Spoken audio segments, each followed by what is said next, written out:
Je suis pour le communisme, je suis pour le socialisme, et pour le capitalisme, parce que je suis opportuniste. Il y en a qui contestent, qui revendiquent et qui protestent. Moi je ne fais qu'un seul geste, je retourne ma veste, je retourne ma veste, toujours du bon côté.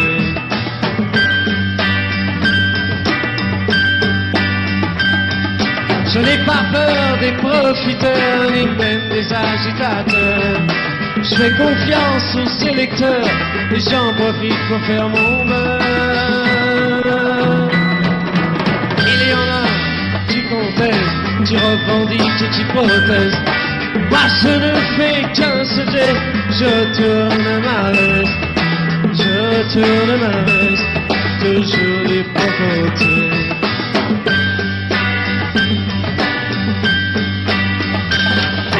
Je suis de tous les partis, je suis de toutes les parties, je suis de toutes les coteries, je suis le roi des convertis. Il y en a.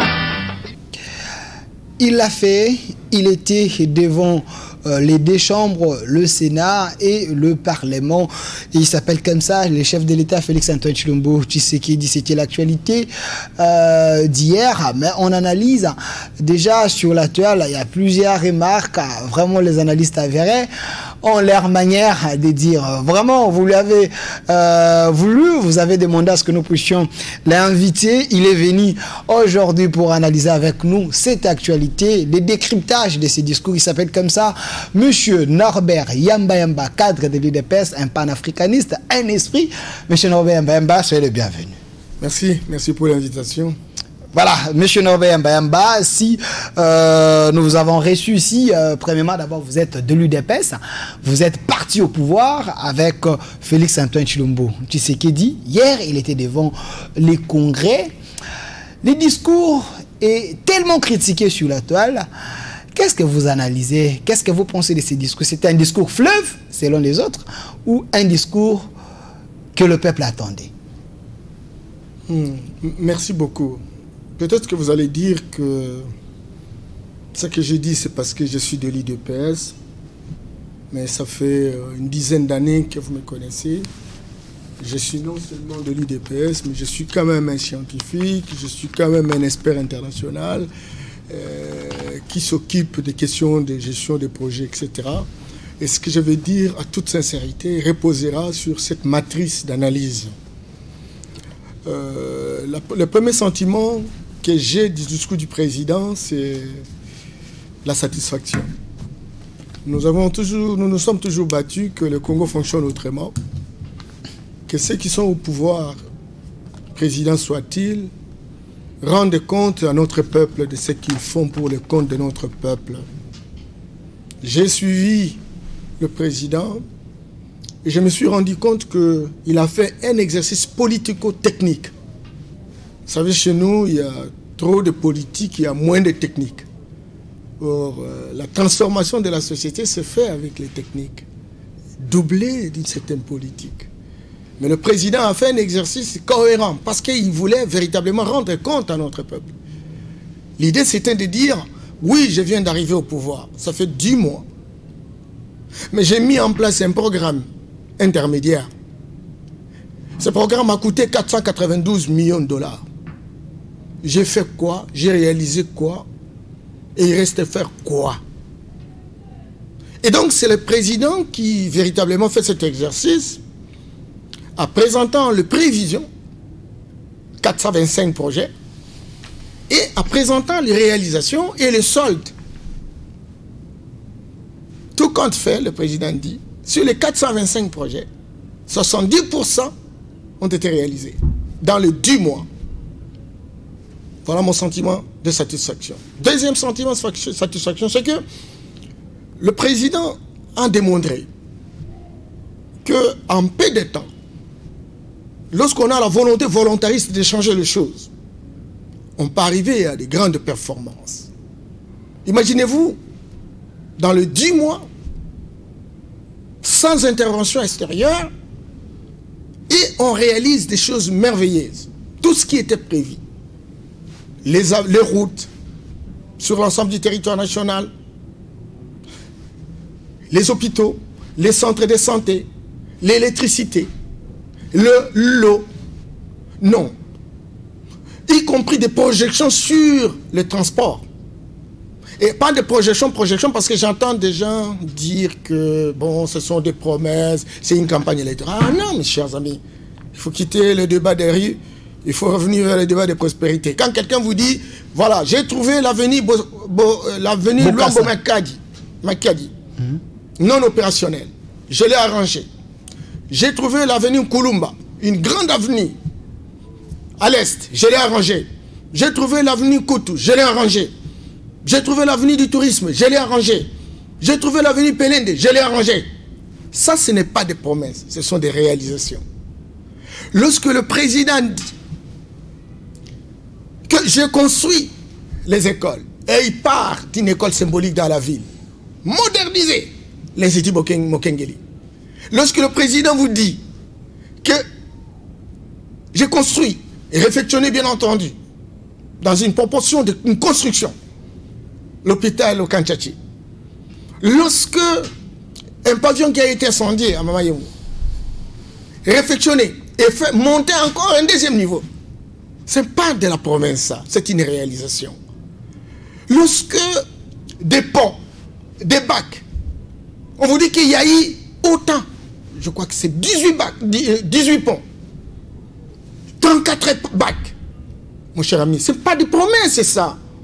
Et en peu de temps, sans financement extérieur. Dis mes Congolais quand même, vous voulez quoi?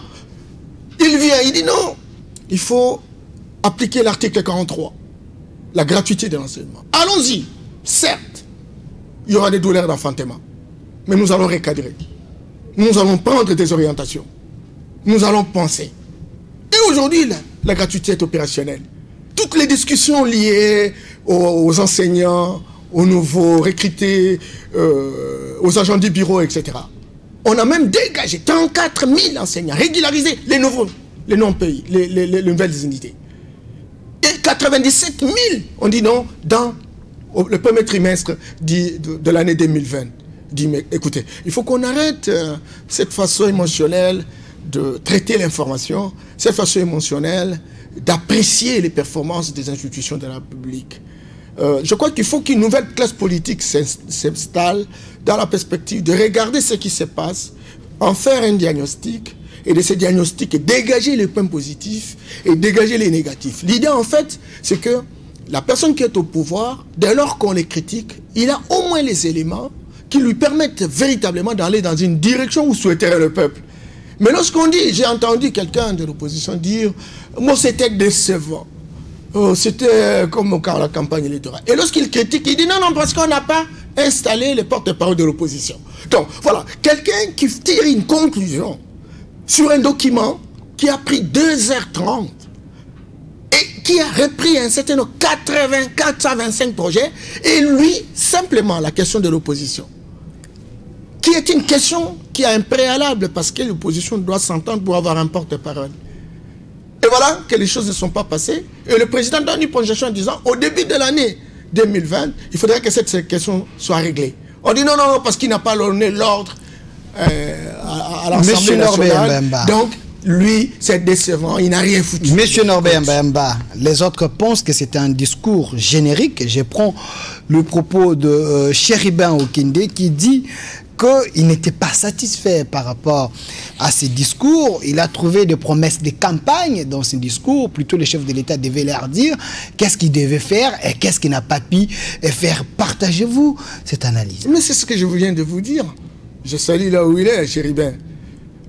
Je connais que c'est un gars intelligent, mais que cette intelligence puisse servir véritablement à transformer la dynamique politique dans notre pays.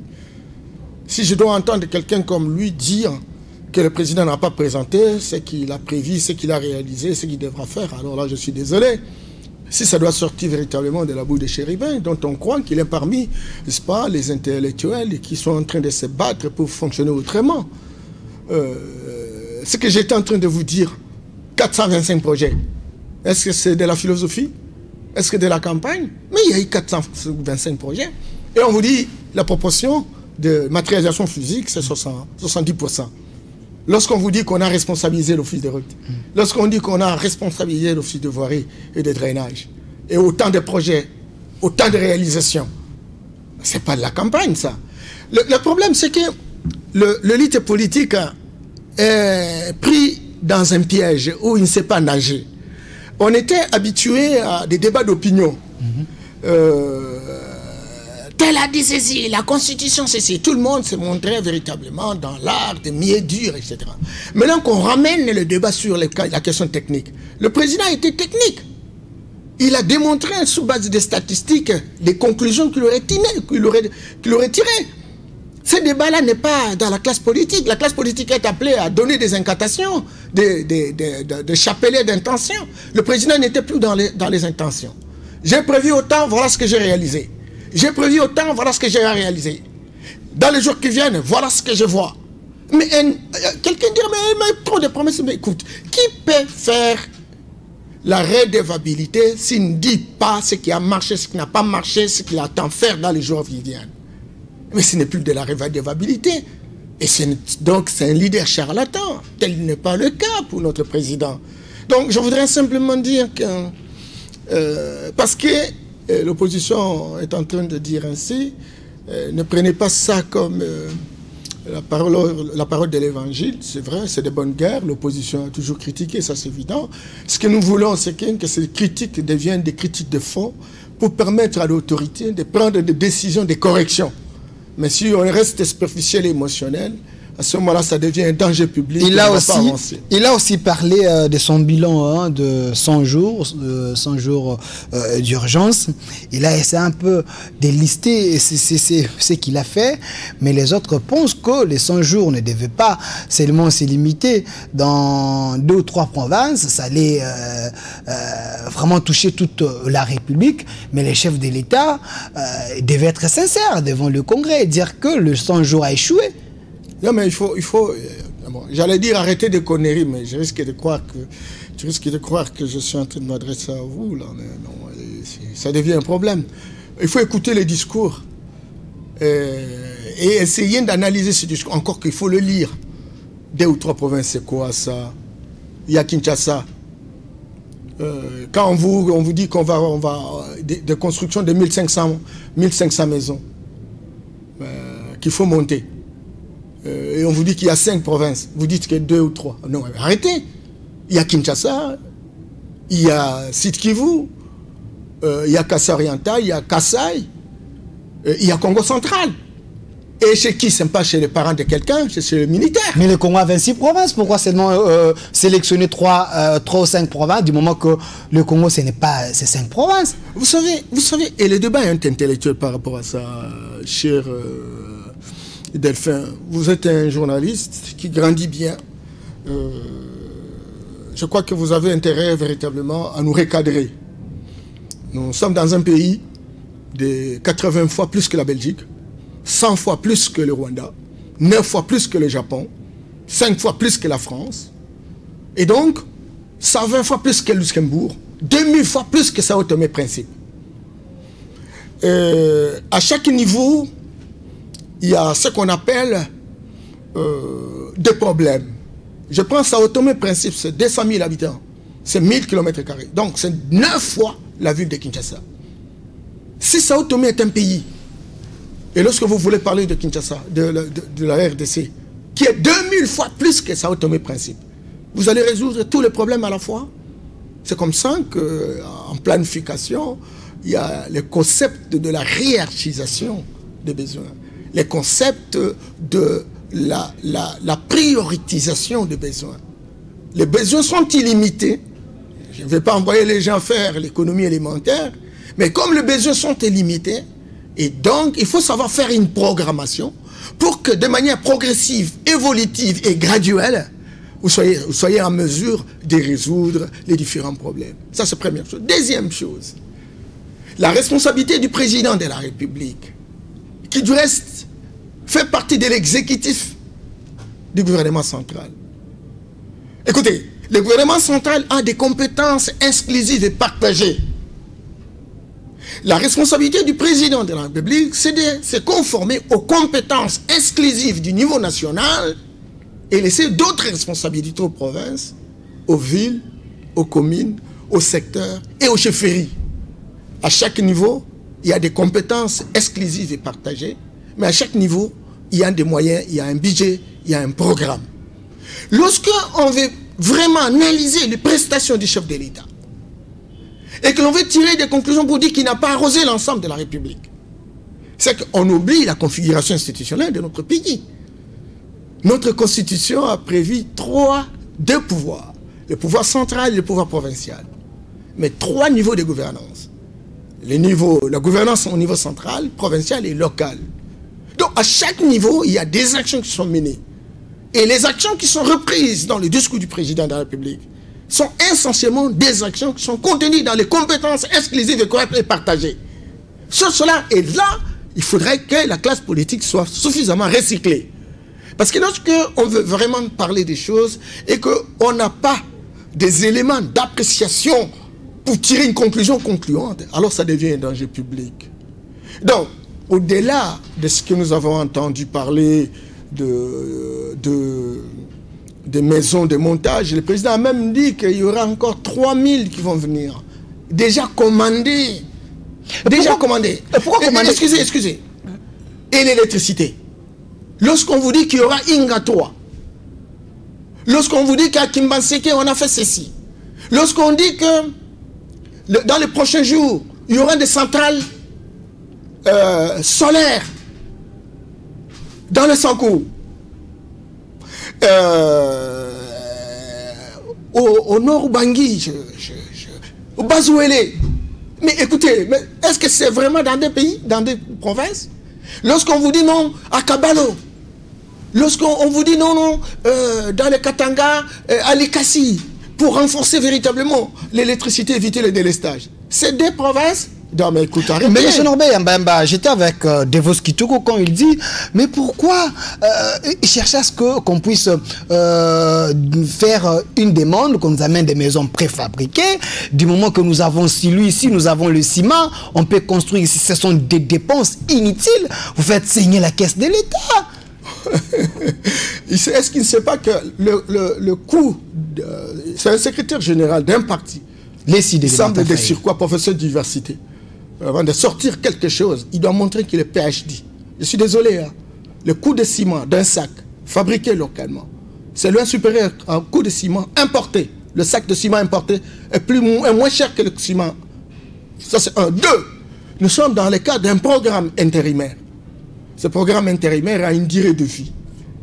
Nous voulons véritablement résoudre les choses urgentes avant d'aller vers les choses qui doivent prendre du temps, la pérennité, etc. Et parce qu'il faut répondre à une question urgente. On fera une solution urgente. Et la solution urgente, c'est qu'on peut faire monter des maisons. Je vous donne l'exemple de la Chine aujourd'hui. Pour résoudre le problème de la pauvreté, les hommes, les domiciles les sans domicile fixe. Aujourd'hui, il y a une technologie de fabrication de maisons de 30 étages, 15 jours. Dans 15 jours, on peut monter une maison de 30 étages. Mais ce sont des maisons montées. Mais ça a quelle durée de vie? Ça a quelle durée de vie? Donc, mais monsieur, arrêtez. Lorsque vous prenez, par exemple, le ciment, vous prenez le wenge comme mur, vous êtes en face d'un forestier qui vous parle. Mais le wenge dure plus longtemps que le ciment. Et donc, ces maisons qui sont montées là, ce ne sont pas des maisons fragiles. Non, monsieur. Alors, où est-ce qu'on veut nous amener dans ce n'est pas des dépenses de plus, ça. Non, mais bien au contraire. Bien au contraire. Est-ce que vous savez le coût d'une maison montée? 3 chambres et salon. Vous savez, c'est là justement que les hommes politiques, intellectuels soient-ils, je considère beaucoup comme des instruits. Ils ont le parchemin. Vous savez que ce sont actuellement, où est-ce que j'ai suivi ça? Il y a Kofi Gomez qui dit il y a trop de récitals de syllabis. Il y a une sorte de diplomanie dans notre pays, des diplômes qui ne servent à rien, des diplômes sans valeur, sans plus-value. Je suis désolé d'avoir autant de présumés intellectuels, mais qui sont fondamentalement des abrutis fondationnels. Vous n'avez pas des hommes et des femmes qui réfléchissent pour faire décoller, faire déplacer le pays de point A vers point B, en disant, des choses, etc., profitant de la résignation, de la naïveté de notre peuple. Ça, c'est dangereux. Ça, c'est dangereux. C'est comme ça que lorsque vous organisez des émissions comme ça, il est important que vous veniez, vous appelez quelqu'un d'autre, par exemple, de l'opposition, FCC, CACH, etc. Et nous faisons un débat de confrontation, projet contre projet, offre contre offre. À ce moment-là, ça devient intéressant. Mais si chacun devra venir ici pour faire des incantations, alors là, vous construisez un écosystème politique de pourriture intrinsèque. Ce qui ne va pas véritablement servir notre pays, parce que trop de personnes se sont révélées des adolescents rétrandés. Il faut donc quitter véritablement ce débat de quartier vers ce débat de prospérité. Ça nous fera avancer. Voilà, merci. Monsieur Norbert Abemba, on est en train de décrypter les discours du chef de l'État. Dans son discours, il dit, pour lui, il va vraiment se battre contre la corruption, lutte sans merci contre l'écoulage des recettes et les fraudes fiscales. Donc, est-ce que ça, c'est une promesse? Est-ce que c'est une manière de parler? Parce que selon les autres, Kabila aussi, à son temps, il avait aussi parlé, mais n'avait pas pu démanteler ces systèmes. Vous êtes dans ces systèmes, dans la coalition. Comment vous allez y parvenir? Mais non, mais lui, quand il a parlé, je crois qu'il a montré quel est son schéma. Et j'espère que vous connaissez le schéma qu'il a mis en place. Parce qu'en fait, lorsque vous voulez dire que dans le contexte Kabila, c'est la même chose que le contexte Félix. Mais vous êtes dans la coalition, Kabila avait, il avait aussi fait des promesses, mais ces gens sont toujours autour de vous, mais le chef de l'État, il ne sera pas noyé? Non, il ne sera pas noyé parce qu'il faut mettre un schéma opératoire. Et le schéma opératoire, pour lui, c'est qu'il faut requinquer toutes les structures de dissuasion. La première structure de dissuasion, c'est les cours et tribunaux, qui doivent véritablement exercer les responsabilités de dissuasion. Toute infraction devra faire l'objet de poursuites judiciaires par le procureur attitré. Et encore qu'il faut leur donner les moyens de mobilité, les fournitures du bureau, le matériel nécessaire, un salaire décent qui leur permette véritablement de prendre conscience de ce qu'ils représentent en termes de valeur intrinsèque et savoir se défendre. Imaginez-vous, moi j'enseigne, hein, mais quand un étudiant m'apporte 10 francs, moi je trouve qu'il vient m'insulter. Peut-être parce que j'ai un minimum. Et ceux qui n'en ont pas, ils sont ridicules. Et vous croyez que quelqu'un peut accepter d'être ridicule? Si le magistrat est bien payé, si le magistrat a des conditions de travail, s'il n'y a pas de trafic d'influence, etc., il faudra bien faire le travail. Et le président leur garantit qu'il n'y aura pas de trafic d'influence. Jouez votre partition.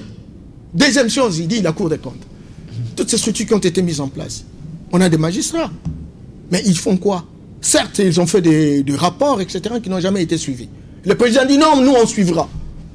Écoutez, mais en collaboration avec le Parlement, parce que chacun devra jouer sa partition. Il demande aussi au Parlement de travailler. Il demande à l'Inspection générale des finances.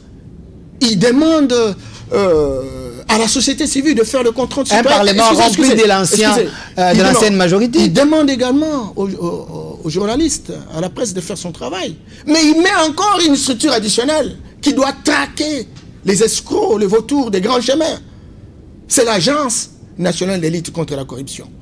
Mais au-delà de cela, le président pense qu'il faut changer, il faut déformenter, il faut déprogrammer, il faut décoloniser psychologiquement les gens. Il met en place une série de changements de mentalité. Voilà. Et il va vers véritablement le ministère, n'est-ce pas, de la jeunesse et de la citoyenneté responsable. Là aussi, on a une dimension, une composante qui doit travailler naturellement pour assurer et renforcer la citoyenneté responsable. Parler, c'est bien. Est-ce que nous avons une ressource humaine capable de faire face à la corruption? Parce que ça date. Hein. Oui, mais ça date, mais il faut quelqu'un qui soit en mesure de prendre la décision. Nous avons connu la Malaisie, qui est devenue une grande puissance avec deux tours de jumelles de serre. Mais écoutez, il y a eu la corruption, mais il fallait entendre l'homme miracle, qui était le Premier ministre, qui a dit « niet » avec la corruption. Et tout le monde était traqué. Et aujourd'hui, la Malaisie devient l'une des puissances, l'un des pays tigres aujourd'hui asiatiques et qui véritablement a démontré des performances incroyables. Je prends par exemple la Corée du Sud. Lorsqu'il fallait avoir un premier ministre, le Kang Yew, qui vient et qui véritablement lutte contre la corruption. Et qui instruit, qui inocule. Parce que l'exemple vient toujours d'en haut. On parle aujourd'hui du leadership par l'exemple. Le chef, s'il vole, les gens vont voler. Mais s'il ne vole pas, les gens vont avoir peur, ils ne vont pas voler. Ça relève véritablement des théories actuelles de leadership transformationnel. Et donc, si nous nous battons pour dire les mécanismes se sont mis en place et les chefs n'est pas intéressé à poser des bêtises, à ce moment-là, il y aura acclimatation par rapport au nouveau système. J'insiste beaucoup, il faut que je termine par là. Je crois vous l'avoir dit la fin dernière, qu'aujourd'hui, avec un système, une nouvelle discipline qui s'est créée, la mankemologie. La mankemologie, c'est une discipline qui étudie les séquelles, les traces et les impacts d'une action qui a été menée par un système, par ces gens-là. Parce qu'on a tendance à dire comment on va terminer. Mais on fait moins d'efforts pour comprendre que ces gens-là ont été fabriqués dans un système qui a posé des dégâts incroyables. Et donc, Kaliba dit, lorsqu'on veut amener un système qui soit différent de l'ancien système, alors les gens ont difficile de quitter l'ancien système vers le nouveau système parce qu'il y a des séquelles, parce qu'il y a des traces, parce qu'il y a des impacts, parce qu'il y a des effets. Il faut avoir une stratégie pédagogique pour sortir véritablement de ce système où ils étaient déjà habitués parce que ça crée une seconde nature, pour les amener vers un autre système. Mais ça prend, il y a des douleurs d'enfantement, il y a des résistances, etc. Mais comme on est visionnaire, comme on est un stimulateur, un catalyseur, on est meneur d'hommes, on est là appelé à pouvoir travailler pour défomenter, mais en mettant en place des stratégies. Si quelqu'un peut être arrêté parce qu'il a mal garé la voiture, il prendra soin la prochaine fois de ne pas mal garer, sinon là, il sera toujours sanctionné. Voilà un peu la vision du président de la République. On ne va pas changer cette situation de manière mathématique, on ne va pas changer cette situation de manière mécanique. Mais il faut commencer par un premier pas. Et le premier pas a toujours été le plus long. Mais il faut avoir la confiance en soi, il faut avoir l'estime de soi, il faut avoir l'affirmation de soi pour avancer. Merci. Monsieur Nobé Mbayamba, vous pouvez réagir, vous qui êtes en train de nous suivre par SMS, parce qu'il est face à vous.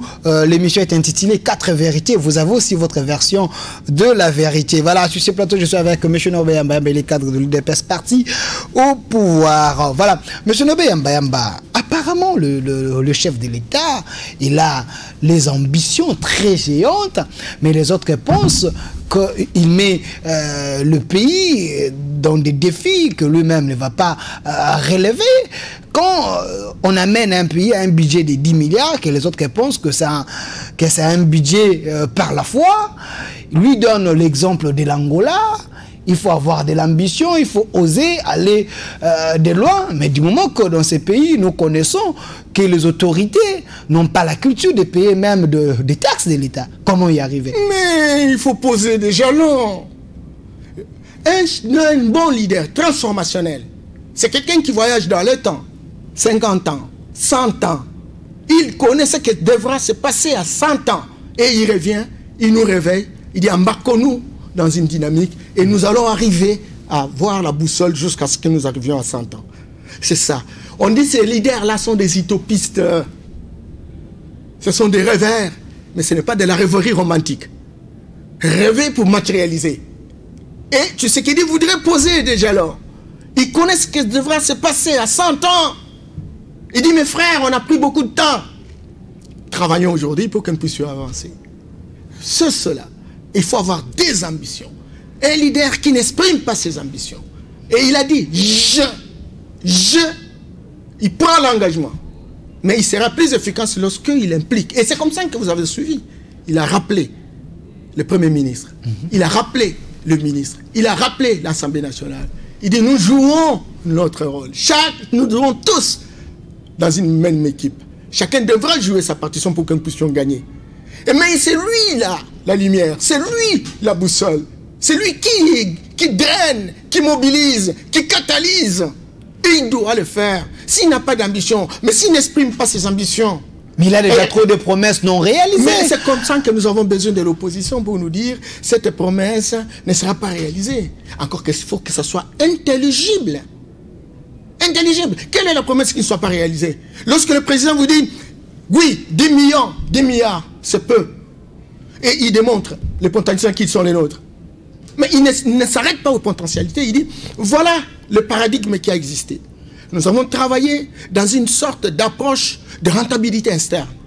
Tous les investissements qui ont eu lieu dans notre pays enrichissaient ceux qui venaient investir. Et notre peuple ne trouvait pas son compte. Pourquoi? Simplement parce que tous les matériels, tous les minéraux étaient emportés à l'état brut. Il dit non, non, on ne va plus continuer à faire ça. Allons dans une logique de rentabilité interne. C'est-à-dire quoi? C'est-à-dire, vous venez investir, acceptez que vous devez transformer ça pour apporter une certaine valeur ajoutée et vous devez commercialiser. À ce moment-là, vous avez 3 entreprises opérationnelles. Dans la production, on peut recruter des jeunes gens qui trouveront leur travail. Et dans la transformation, on recrute. Dans la commercialisation, on recrute. Et vous avez là des Congolais qui ont trouvé du travail. Et vous avez là des entreprises qui paient les taxes. Et vous avez là les trésors déjà alimentés. Et une réaffectation, une réallocation se réalise dans les domaines qui véritablement. Ça, c'est la première chose. Deuxième chose, le président dit, le primat aujourd'hui, c'est l'agriculture. Et par les minéraux. Vous savez que nous vivons aujourd'hui, et nous dépendons de 80% de notre budget des minéraux de la République. Et nous n'allons pas loin, 4 milliards la moyenne. Et nous avons 80 millions d'hectares de terres arables. Nous avons 40 millions de terres irrigables. Donc à 120 millions. Et que nous sommes capables, si nous nous organisons, de nourrir des millions, des milliards de personnes. Le monde est en train de craindre qu'en 2050, on sera 9 milliards. Et très clairement, 2 personnes sur 4 seront fondamentalement noires d'Afrique. Alors, pas de panique. Le Congo a des potentialités. Venez investir. Nous vous donnons ces opportunités. Mais voilà la procédure. Si vous voulez faire le céréal, voilà ce que vous allez faire. Si vous voulez faire les légumineuses, voilà ce que vous allez faire. Si vous voulez faire les cultures pérennes, voilà ce que vous allez faire. C'est ça, être leader. Un leader, c'est quelqu'un qui exprime ce qu'il lui pense. Et les institutions de la République s'en mettent en branle. Et l'opposition critique pour qu'il rectifie les tirs de manière à aller dans la direction. Vous pensez qu'il sera accompagné pour analyser ou réaliser ce qu'il a promis, parce que les autres pensent que le FCC ne va pas l'avantager pour qu'il puisse réussir son mandat? Vous n'avez pas analysé cette question? Non, non, mais vous avez suivi. Le président s'est exprimé très clairement par rapport à cette question. Il a dit qu'on n'avait pas de choix. Il y a d'une part nos peuples qui a fait le choix d'élire un président de la République, mais ne lui a pas donné la majorité parlementaire. Or, c'est la majorité parlementaire qui construit un gouvernement, etc. Mais moi, l'article 169 voudrait que le Premier ministre et le président de la République définissent les politiques et que le président de la République est le régulateur des institutions de la République.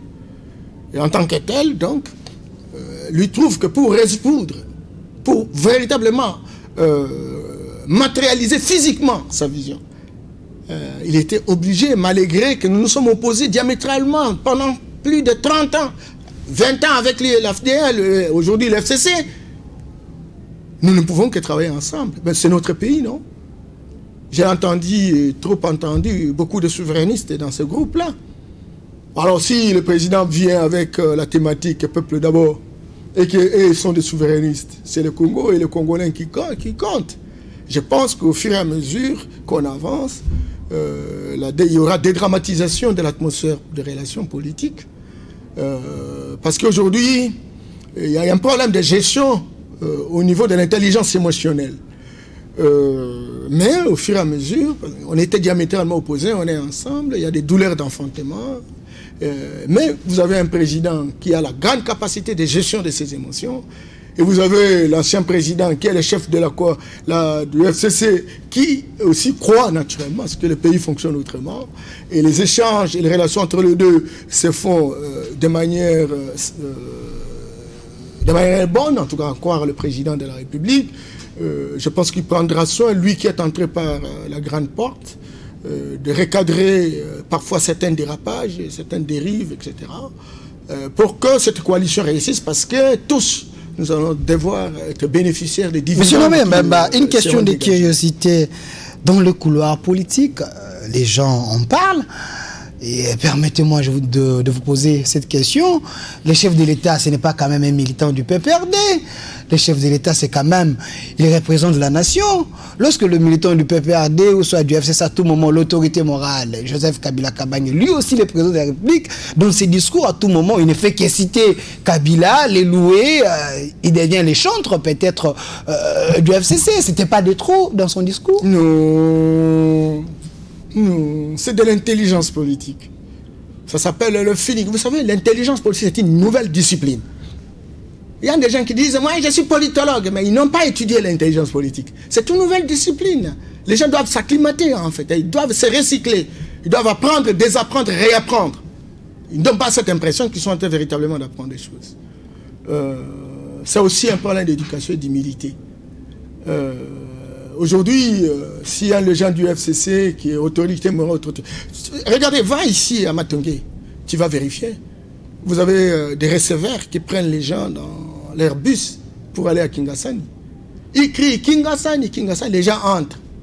Les gens sont déjà pleins, il n'y a plus de place. On démarre le véhicule, ils continuent toujours Kingasani, Kingasani. Mais on lui dit, mais il n'y a plus de place. Vous voulez dire quoi? Soyez clair avec les gens le sont public. robotisés. C'est-à-dire, en force d'avoir passé dans un système, on est frappé par des manquem, ou des manquentum, ou des maquetas, qui sont effectivement les séquelles, les effets, et ça transforme l'esprit. Au point où on n'a plus, je sais pas, la présence d'esprit par rapport sur certaines choses. On fait des déclarations, on croit qu'on est dans l'ancien système, mais pourtant nous sommes en train d'avancer. Et c'est ça justement la plupart de nos compatriotes qui croient pouvoir parler de... Trop d'éloges au nouveau cardinal. Vous voulez amadouer l'église catholique? Oh là là là là là là. Amadouer l'église catholique, pourquoi? Amadouer l'église, nous sommes dans un état laïque. Le président, c'est aussi un chrétien. Et il ne faut pas avenimer une situation déjà précaire. Ne tirez pas comme ça sur les gens au moment où vous n'avez... vous n'avez pas obtenu n'importe quel dividende, tout ça. Il y a un cardinal, lui, il est dans une famille chrétienne. Son oncle paternel, c'est un évêque. C'est quelqu'un, le président lui-même, je sais qu'il dit. Même malade, il allait à l'église catholique. Mais c'est une question d'éducation. Il connaissait que c'est la valeur d'un prêtre, il connaissait que c'est la valeur d'un pasteur. Il connaissait que c'est la valeur de celui qui se dit serviteur de Dieu. Alors maintenant, on s'est trouvé dans cette situation-là, où un des Congolais créé cardinal. Et il n'a pas parlé que du cardinal, il a parlé de tous ceux qui ont reçu des trophées pour encourager tout Congolais, même chez vous, même en état journaliste. Vous pouvez, dans le cadre de vos recherches, dans le cadre de votre travail, construire des performances et que demain vous soyez reconnus à travers le monde. Et pour pousser aux autres de travailler dur. Et le président de pouvoir mettre en exergue, naturellement, évoluons les qualités de tout un chacun qui a été primé. Voilà, merci. Mais ce n'est pas de la manipulation, c'est pas question d'amadouer, etc. Ça, ce n'est pas l'UDPS. Voilà, merci. Ça, ce n'est pas l'UDPS. Merci, monsieur Norbert Mbemba. Vous êtes là en train de nous suivre. Nous sommes en direct. Hein. Il y a déjà vos questions ici. Continuez toujours à envoyer vos questions. Je vais les lire à la fin de l'émission pour que mon invité puisse vous répondre. L'émission est intitulée comme ça, 4 vérités. Si vous estimez qu'il n'est pas en train de dire la vérité, posez vos questions comme ça, il va vous répondre. Est-ce que le discours du chef de l'État, nous étions devant un bon discours ou c'était un bon discours ou soit un discours qui remplissait toutes les tâches. Mais M. Nové Mbemba, le président de la République, a parlé aussi d'une manière de la révision de la Constitution qui ne va pas toucher les articles intangibles, mais il pense qu'il faut revenir à aux élections de deuxième tour, dans l'élection présidentielle. Pensez-vous que ça serait une bonne chose pour renforcer la légitimité? Oui, d'abord le président a dit on ne peut pas toucher les articles verrouillés. Ok. Or, le tour ne correspond pas à cette disposition, ne viole pas, n'énerve pas cette disposition. L'article 220, cependant, cette disposition a été révisée dans les conditions que l'on connaît. Et ça réduit l'ancrage de notre peuple par rapport à une adhésion quelconque à un candidat qui est élu. Alors maintenant, ça pose un problème parce que nous sommes dans un pays en difficulté, on a besoin d'une adhésion populaire. Or, quand on fait un tour, ça réduit la légitimité. Regardez, le président a 7 millions de votants. Martin Fayoulou, 6 millions. Il est au-dessus d'1 million. Ok. Il y a Chadari, je crois 15 millions. Ou 23 millions. Ok. Écoutez, et les 6 millions ici, il faut les garantir. Il faut construire la cohésion. Il faut les rassembler. On va les rassembler comment? Lorsqu'on gagne, on y va. Mais on aura toujours difficile à pouvoir amener tous ces gens-là dans la dynamique. Et le président dit pour construire la vraie légitimité, lorsqu'on organise 2 tours, le premier tour, c'est vrai, chacun doit présenter son projet, son offre politique. Et le deuxième tour, les gens vont faire des alliances, des synergies gagnantes.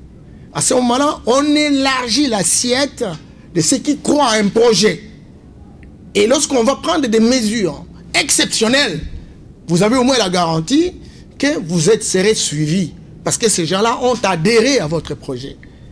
Raison pour laquelle ça devient intéressant et utile, du moins pour notre peuple, que l'on puisse revoir ces changements qui sont intervenus de manière précipitée en janvier 2011. Et le président demande à ce que cela se fasse. Et il donne la responsabilité à l'Assemblée nationale de revoir un peu cette situation. Encore, vous serez différent avec les autres parce qu'à chaque élection, il faut toujours retoucher la Constitution, retoucher la Constitution. Vous ne pouvez pas aller avec jusqu'au bout et attendre au moins, peut-être. Non, non, c'est la raison. Est-ce que ce qu'on voudrait faire a une raison résonante? Alors, si c'est résonante, il faut avoir la volonté très volontariste d'y aller dans ce sens-là, si cela peut donner la possibilité au Congo de fonctionner autrement. Est-ce que ce n'est pas si grave quand le chef de l'État demande aux députés d'essayer un peu de revoir, de voter une loi qui va favoriser certains Congolais de l'étranger, ceux qui ont une autre nationalité, d'avoir double nationalité? Ça, ce n'est pas hypothéquer l'identité d'un pays. Oh là là, notre pays... je t'avais dit une fois qu'il faut l'école de Makanda Kaboubi reviennent et on va former les gens, on va les sensibiliser et on va les aider à devenir véritablement des citoyens responsables. Nous avons nos compatriotes qui sont à l'étranger, qui visiblement ont quitté ce pays dans les conditions que l'on connaît pour devenir finalement des réfugiés économiques parce qu'on ne pouvait pas vivre.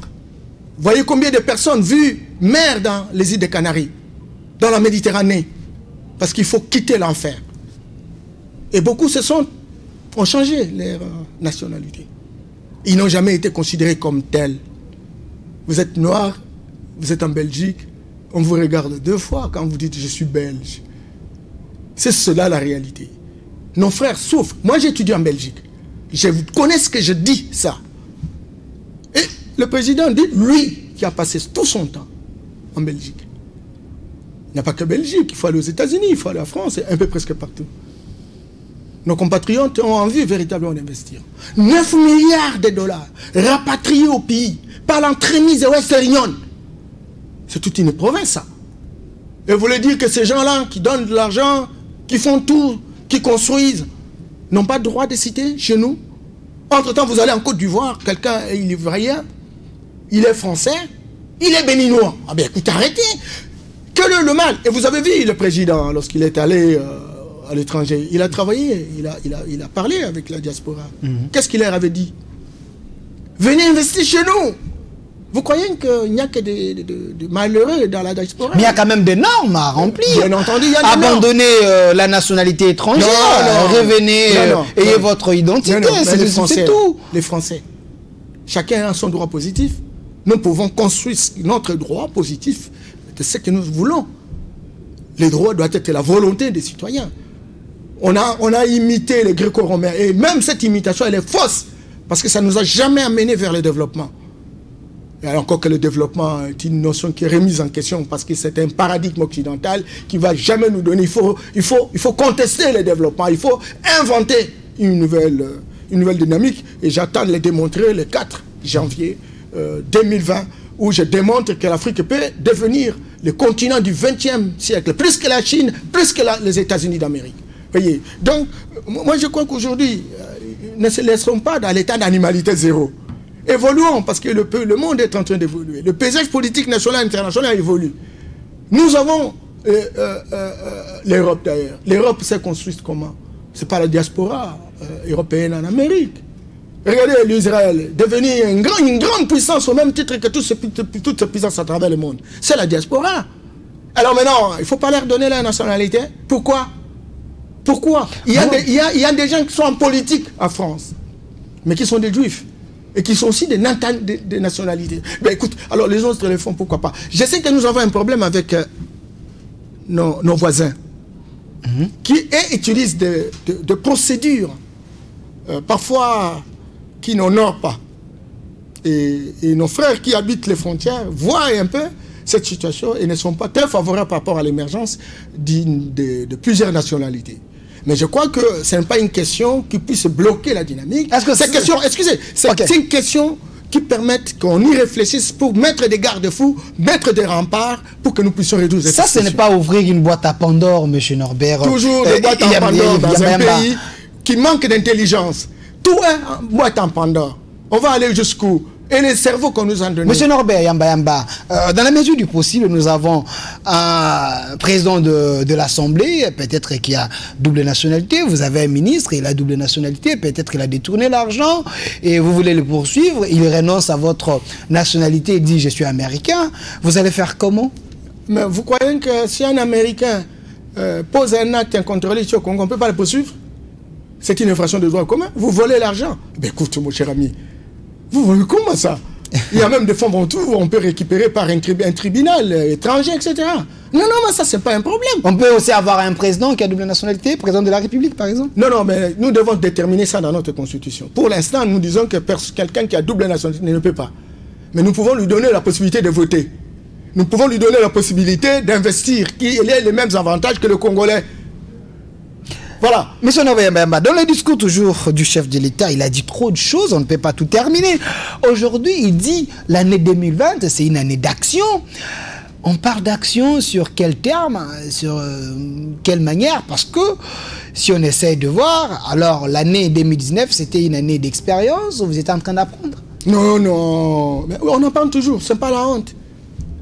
Faire une année au pouvoir pour une fonction que vous n'avez jamais occupée. Ce qui veut dire qu'il n'y avait pas l'action, on peut donner raison à d'autres personnes qui c'était toujours... Là, vous rabaissez le débat. Vous rabaissez le débat parce que j'étais en train de vous citer les écoles construites, c'est une action. La route arrangée, c'est une action. Et bon, vous me posez la question qui est déjà ouverte et qui est connue d'avance avant de me la poser. Il ne se contredit pas quand il dit l'année 2020, c'est une année d'action. C'est la détermination pour tout un chacun de jouer sa partition, c'est cela. Il a mené une vision. Il a démontré qu'on peut réaliser quelque chose. Il a fait sa partition. Maintenant, à chaque Congolais, là où il est, même s'il est à Bafasende, à 2-3 000 km, il doit pouvoir amener son action dans la reconstruction de la République, dans la refondation de la République. Si un paysan ne peut pas aller au champ, il prend tout son temps prendre de l'alcool et au village en train de chanter, il n'est pas dans l'action.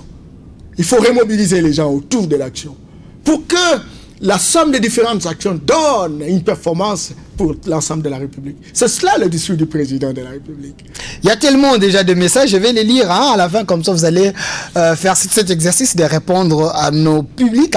Monsieur Norbert Mbemba, le chef de l'État aussi, il a parlé de la MONUSCO concernant la question de l'Est, que j'avais dit que si je devais donner ma vie, j'allais le faire, mais pas de la manière brutale. Donc, il est favorable que la MONUSCO ne quitte pas, contrairement à ce que la population de Béni demande. Nous sommes dans la démocratie, le pouvoir du peuple pour le peuple et par le peuple. Comment ce même peuple lui demande que la MONUSCO quitte, mais le chef de l'État refuse? Un leader politique, c'est l'exemple, c'est le modèle référentiel, c'est le visionnaire, c'est le transformationnel.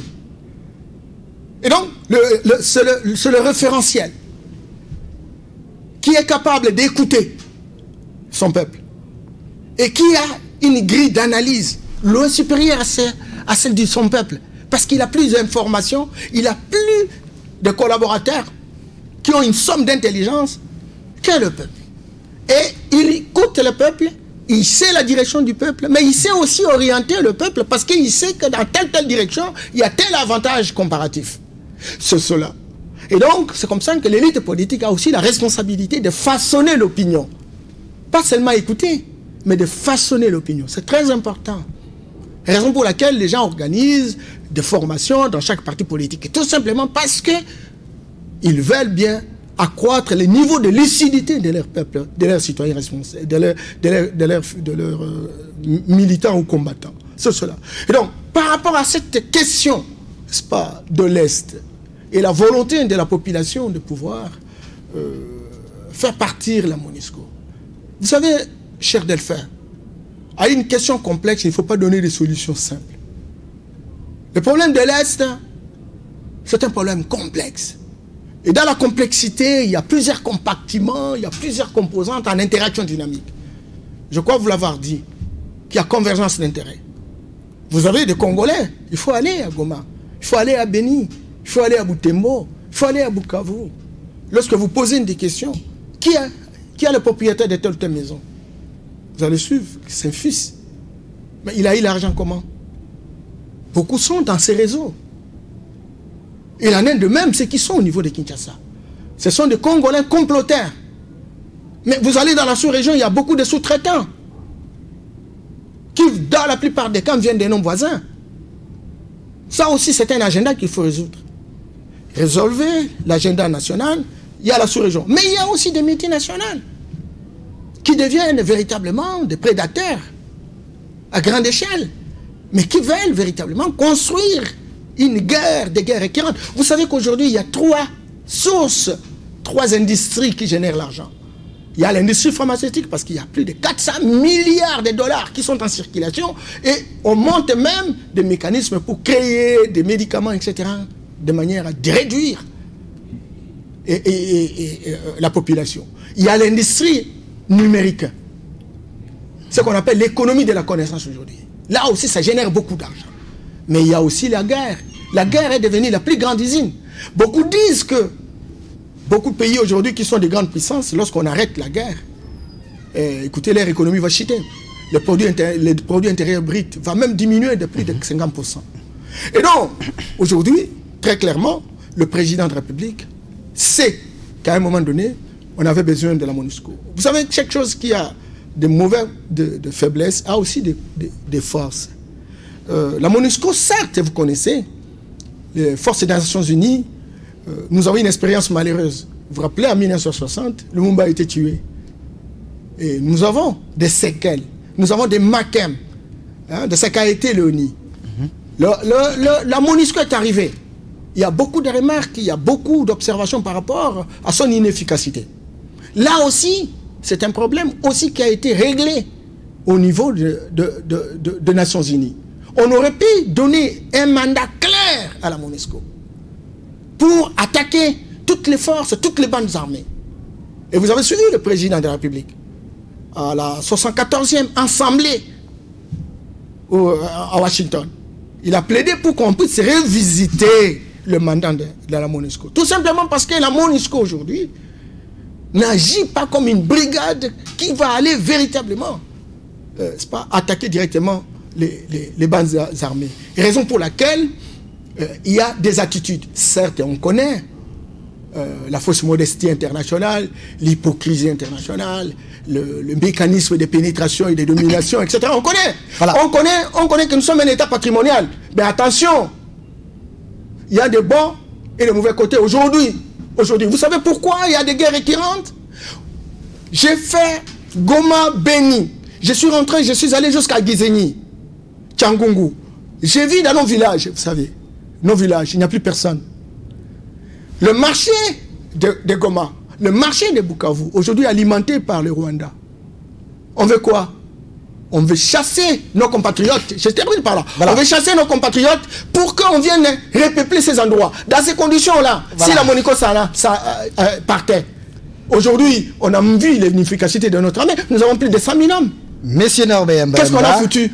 Voilà. Alors tout est politisé et en attendant que notre armée se réorganise, le président en a il nous reste que 5 minutes. Il faut donner la possibilité à Moscou d'être encore là. Voilà, vous devez se livrer à cet exercice de répondre à nos publics, à notre population, les gens qui vous suivent, par rapport à votre manière de décrypter les discours du chef de l'État. Salut RL.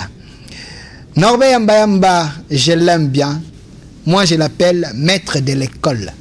S'il vous plaît, dans ces pays, les restes existent. Merci pour vos analyses. Merci bien.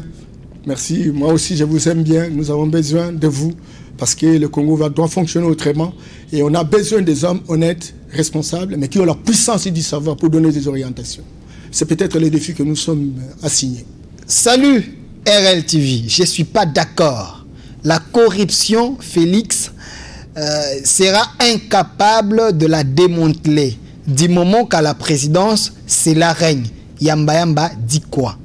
Oui, ben écoute, ce sont des manquements, j'allais dire des séquelles, des impacts d'un système que nous avons connu, qui est difficile à déboulonner, mais nous sommes engagés pour apporter l'alternance avec une nouvelle offre.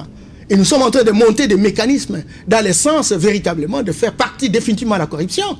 Et donc, on ne peut pas apprécier notre prestation aujourd'hui, à ce moment où nous sommes en train d'asseoir des mécanismes de surveillance mutuelle, d'asseoir les institutions de surveillance et de requinquer toutes ces institutions pour créer ces nouvelles, elles se renouvellent dans la perspective de pouvoir changer la situation. Donc, soyez rassurés que s'il y a corruption, le président ne sera pas versé et comme il restera le modèle, il va donc inoculer un esprit dans les chefs de tous ceux qui travaillent dans les institutions de la République pour qu'ils ne tombent pas dans cette histoire malgré la résistance au changement. J'étais heureux hier quand le chef de l'État disait qu'il connaît le problème de la jeunesse. Je suis étudiant, nous étudions dans des conditions très difficiles.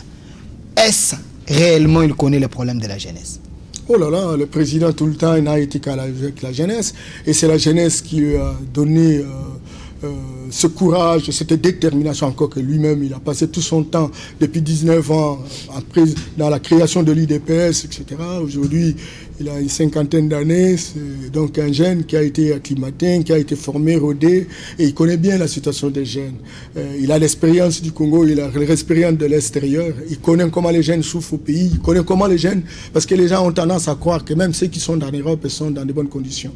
Et donc le président s'est organisé. C'est la raison pour laquelle il dit, jeunes, on ne va plus continuer à vivre comme par le passé, mais commençons par l'éducation de base. Ça va aller. À l'époque, nous, quand on était à l'université, on nous donnait la bourse, on nous donnait la nourriture, etc. Et le pays n'avait pas $1 milliard du budget. Le président, dans cette perspective, a besoin de travailler avec. Mais il y a aussi des jeunes diplômés qui n'ont pas du travail, etc. Et raison pour laquelle il dit, mais il faut apprenez à avoir des projets bancables, devenez des entrepreneurs, créons une classe moyenne, mais vous avez la banque de crédit, vous avez le fonds, le fonds de développement rural, vous avez également un fonds de garantie, voilà. Justement pour avoir des crédits de manière à construire. Il y a tellement de questions, M. Norbert Mbemba. J'étais estomaqué hier quand le chef de l'État, qui prétendait installer un État de droit, veut légitimer les actes de barbarisme des gouverneurs des provinces. Il veut enlever le pouvoir aux députés provinciaux et entêter les gouverneurs. Non. Les institutions, la performance institutionnelle relève effectivement aussi de la stabilité des institutions provinciales. La tendance aujourd'hui, c'est que chacun veut trouver son compte des dividendes par rapport à sa prestation. Les assemblées doivent travailler. Ils doivent véritablement demander au gouverneur de rendre compte. Mais les assemblées aussi doivent comprendre que ces provinces ont des préoccupations, les citoyens ont des préoccupations. Il ne faut pas donner l'impression qu'on est en train de pourchasser le gouverneur simplement parce qu'il faut se partager le butin. Mais il faut pourchasser le gouverneur pour que de vrais programmes, de vrais projets se réalisent et cela ait une répercussion positive sur les citoyens. Et ça, il y a écart, il y a divorce. Raison pour laquelle le président conseille que la stabilité va aider à la fois les députés, les gouverneurs ainsi que la population de trouver la toute dernière question, vraiment la question me fait rire. Merci pour les analyses de M. Norbert Mbayamba. Il est intellectuel, vrai. Mais est-ce qu'il réalise les coûts sociaux des Congolais pour Kalate, Tokoliana, le peuple d'abord, Tokomiwapi? Oui, voilà. Tokomiwapi, nous avons besoin de nous battre. C'est comme ça que le président ne dort pas. Il est tout le temps parti. Il a envie de rencontrer, même avec des bons samaritains, parce qu'on sait que ça ne marche pas. Il faut apporter qui que ce soit qui peut nous aider. Et il faut même faire le mariage avec les diables, Mobutu le disait, pour construire la paix, pour ramener le butin, pour que véritablement les Congolais trouvent son compte. Ça, c'est son combat. Mais au moins, il sait faire le diagnostic. Et alors, en faisant le diagnostic, il y a un projet de redressement social. Et il faut être patient, mais encore qu'il faut justement avoir le cœur dans l'ouvrage et mettre la main dans la pâte pour que nous, chacun joue sa partition de manière que nous ayons de performance. Il ne faut pas s'entendre que quelqu'un qui a parfois scindé à 3000, à 2000 km, que le président va aller cultiver le champ là-bas. Ah non! Ou le président va aller contrôler l'administrateur du territoire, ou le chef de secteur du territoire. Non! Et donc, on a besoin qu'à ce niveau-là, société civile, procureur, le tribunal de paix, etc., tout le monde travaille pour que, véritablement, le peu de moyens qu'on dispose au niveau du territoire, qu'on puisse servir naturellement à résoudre les problèmes de la population. Voilà comment nous allons changer notre pays. Nous sommes une grande nation, nous sommes une méga nation, c'est vraiment difficile. Un rayon de 2000 km de quitter Kinshasa, la province la plus loin, le plus éloigné, c'est 2000 km sur le site Kivu. C'est pas si facile. Merci, M. Norbert Yamba, de vous avoir livré à cet exercice. Merci d'avoir répondu à notre invitation. C'est moi qui vous remercie pour l'invitation. Et je salue tous les téléspectateurs parce que nous sommes là, non pas pour faire le dialogue, mais c'est pour aider à ce que les choses avancent dans la décrispation totale, dans la dédramatisation des relations politiques, dans la construction de la confiance et dans la réduction de la méfiance,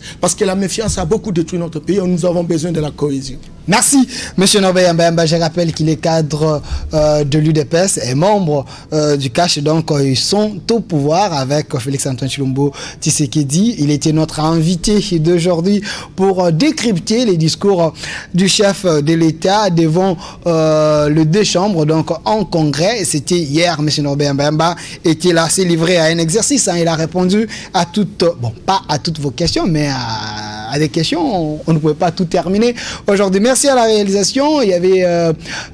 William qui était là, qui nous a aidé à ce que nous puissions vous parvenir à la maison et sous la supervision de notre cordon Gila. Merci et restez fidèles à nos programmes. Moi, c'est Delphin Kassongo. Demain, c'est votre tour. Au revoir. Je suis pour le communisme, je suis pour le socialisme, et pour le capitalisme, parce que je suis opportuniste. Il y en a qui contestent, qui revendiquent, qui protestent. Moi je ne fais qu'un seul geste, je retourne ma veste, je retourne ma veste, toujours du bon côté.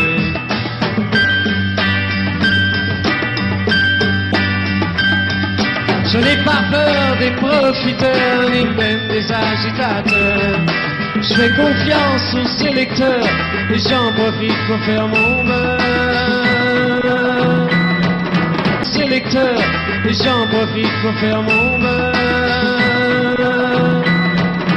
Il y en a qui contestent, qui revendiquent et qui protestent. Moi je ne fais qu'un seul geste, je tourne ma veste.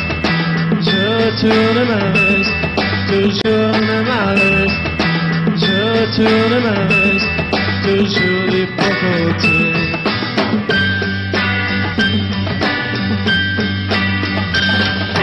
Je suis de tous les partis, je suis de toutes les parties. Je suis de toutes les coteries, je suis le roi des convertis. Il y en a, tu contestes, tu refais.